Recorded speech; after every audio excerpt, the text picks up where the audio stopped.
Parliament ఎన్నికలను prestigious గా తీసుకున్న బీఆర్ఎస్ కేసీఆర్ బస్సు యాత్ర ద్వారా ప్రచారంలో దూకుడు పెంచాలని ప్లాన్ చేస్తోంది. ఈ నెల చివరి వారంలో జోగులాంబ అమ్మవారి దర్శనం తర్వాత అక్కడ నుండే రోడ్ షోలు ప్రారంభించేలా బీఆర్ఎస్ కార్యాచరణ రెడీ చేసింది.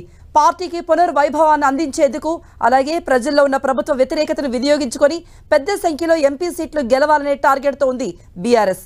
అలంపూర్ నుండి ప్రచార యాత్ర మొదలుపెట్టి పార్లమెంట్ ఎన్నికల వరకు ప్రజాక్షేత్రంలోనే ఉండాలని గులాబీ బాస్ కేసీఆర్ నిర్ణయం తీసుకున్నారు.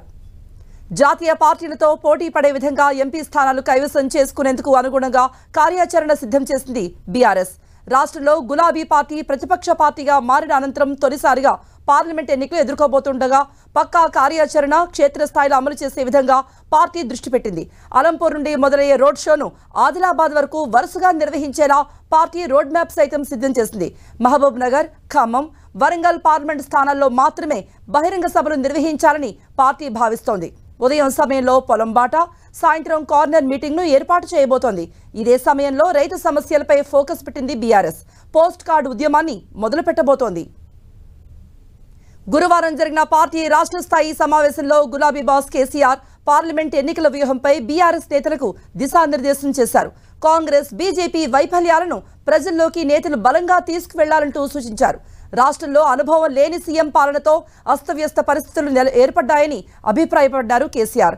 టీ సర్కార్పై వ్యతిరేకత మొదలైందని, మెజార్టీ స్థానాల్లో కాంగ్రెస్ ఎంపీ అభ్యర్థులు 3వ స్థానంలో ఉన్నారని సర్వే నివేదికలు కూడా తనకు అందినట్టుగా కేసీఆర్ తెలిపారు.